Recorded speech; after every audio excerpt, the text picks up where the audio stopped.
Thank you very much indeed. I'm happy to be the male minority on such a distinguished panel of women. Doesn't our future look fantastic? I picked up a newspaper a few days ago, and just a few days after I was asked to be on this panel, and this headline jumped out at me: "Is your workplace gender biased?" And clearly, having been invited onto this panel and having to prepare a statement, I thought, well, is it? And naturally got me thinking about my own company, the SABC, and particularly the division that I work for, which is SABC News. The SABC is a public broadcaster with a public mandate, so we are driven by a cross-cultural service mandate, particularly in the news division, rather than one that is merely profit-driven. I think when profit's involved, it changes the dynamic.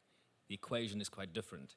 So as a company of the people, as it were, at the risk of sounding a bit colloquial, it became critical with the change of the guard that was happening in South Africa in 1994, the age of Mandela, the adoption of arguably one of the best constitutions in the world and so forth, that this public institution, the SABC, came to represent better the people it was serving.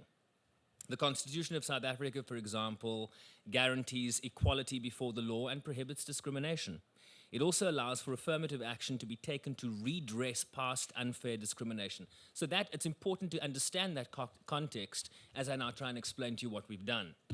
So some facts about the SABC. SABC last year scooped the Excellence Award for Employment Equity in the Workplace from South Africa's Department of Labour and took top honours as the overall winner in the public sector.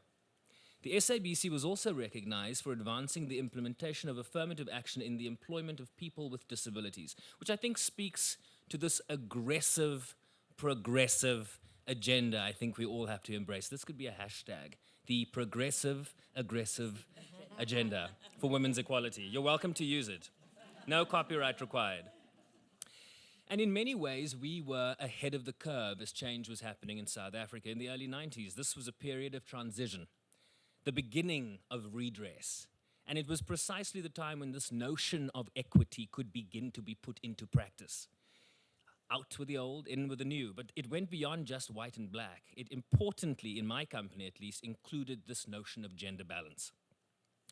So while people were talking about the importance of women's leadership, the SABC was installing its first black woman chair of the company in 1993, a year before Nelson Mandela's cabinet took office.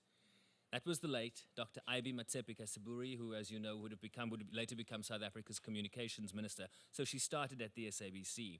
And as a sidebar, I was looking at this the composition of Nelson Mandela's cabinet in 1994, New York Times article just yesterday.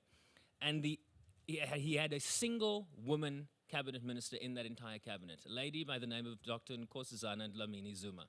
The one woman that he had in that cabinet is now the AU Commission chairperson. So it just speaks to the fact that you give women an opportunity and she'll take the whole bag.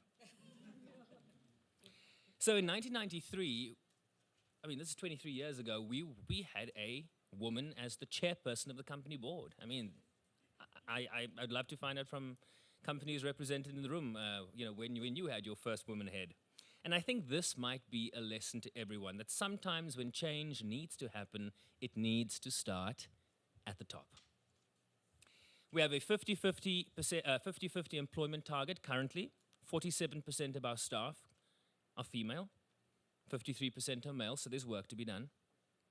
But we have a majority of women in leadership positions. That's to say, at the management level, right up to the executive level, we have more women than men. And remember that this was a company controlled up until the early 90s, essentially by white men. So what we have been able to achieve in the last 23 years is quite remarkable. We have changed the company, we have changed the face of the company, and we have completely reconfigured the gender makeup. And that's not to say that there are not areas where we can improve. I heard about at least 3 people should be on a board. Well, we currently only have 3 women on our board out of 10. So I hope I'm not going to get into trouble for this by wagging my finger at my own board, but the math doesn't add up. You need 2 more women and 2 males have to leave. So, I mean, maybe we can get that message across. So there's work to be done on that score. In my newsroom, women have critical positions. The following positions in the newsroom are currently held by women. Group Executive of News. That's the top position in our newsroom, is a woman. The head of television news is a woman. The head of radio news is a woman. I'm showing off now. The foreign editor, my boss, is a woman. The acting political editor is a woman. The deputy political editor is a woman. The national radio bulletin editor is a woman. The deputy sports editor is a woman. Do you want me to continue? The executive producer of the flagship news program on SABC television is a woman. So women lead in our newsroom. And that's not something a lot of newsrooms can say today, and something we're very, very proud of. Our editorial meetings, and we touched on editorial content here, have sought to address the role that women play in our coverage. Very often in developing states, women are portrayed as victims, the weak. Think violence against women, domestic abuse, sexual harassment, victims of war with babies on their backs. These are images we see today. While men are at the front lines, or in political leadership creating the conflict. SABC News has made a conscious decision to change this. Our policy has not been one where we say over time things will fall into place. If it's a story on business, we find a female economist, find a woman business owner. We strive to find women who are opinion makers, who are offering solutions to problems, women with ideas, with innovations, women in politics. Some of our women politicians are sitting here today. Welcome, Minister, the Minister of Social Development from South Africa. But in a fast-paced, ever-changing environment, deadlines add pressure, and so there are days where we fail. We fail on hitting those targets, but we know we failed, and we know we have to do better the next day.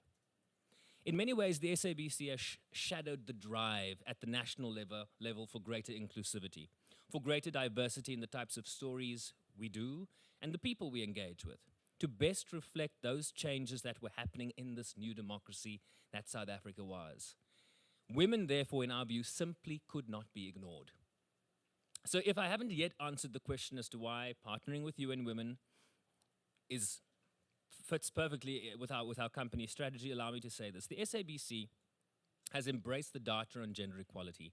We understand the benefits of empowering women firsthand. We believe in paying benefits through the 6 months of maternity, equal pay for equal work. It's pretty basic stuff if you take equity seriously. We also do our best to report on those women who are breaking through the glass ceiling and breaking down barriers. We as a company take particular interest when one of our own South African or an African leads a progressive entity like UNWOMEN. We believe that by covering the work of Phumzile Mlambo-Ngcuka or an Nkosazana Dlamini Zuma or Geraldine Fraser-Moleketi, we believe by covering their work, we are saying to those young women in South Africa and in Africa that are watching, in what essentially still remains a patriarchal society, this is what's possible. Look where they come from. Look where they are now. You could do the same. It's the least we could do. It's the right thing to do, and we will make no apologies for it. Thank you very much.